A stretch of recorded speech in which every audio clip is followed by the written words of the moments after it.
আসসালামু আলাইকুম।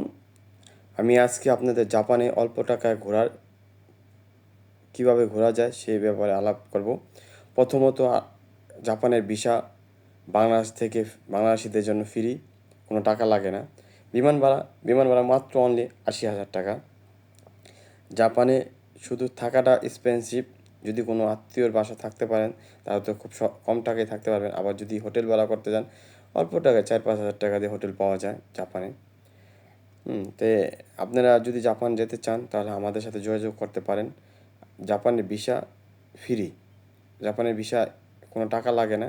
ডকুমেন্টসগুলি ঠিক মতো হলে আপনি জাপানের ভিসা পাবেন। ডকুমেন্ট বলতে বলতে আপনি টিন সার্টিফিকেট লাগবে, বৈধ ট্রেড লাইসেন্স লাগবে, ছবি আপনার লাগবে এবং কিছু কাগজপত্র লাগবে, সেটা আমরা করে দিব। জাপানে যাওয়ার জন্য আপনারা আমাদের সাথে যোগাযোগ করতে পারেন। অল্প খরচে জাপান ঘুরে আসুন।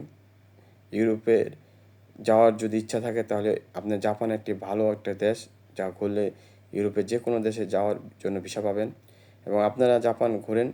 আমরা এই প্রত্যাশায় আশা করি জাপানে এবং দুবাই থেকে জাপানের ভিসাটা দুবাই, কাতার, মালয়েশিয়া, কম্বোডিয়া, সিঙ্গাপুর এবং কাতার, বাহরাইন যারা আছেন, সৌদি, এরা তো ভিসা পাবেন আপনাদের রেসিডেন্ট পারমিট দিয়ে।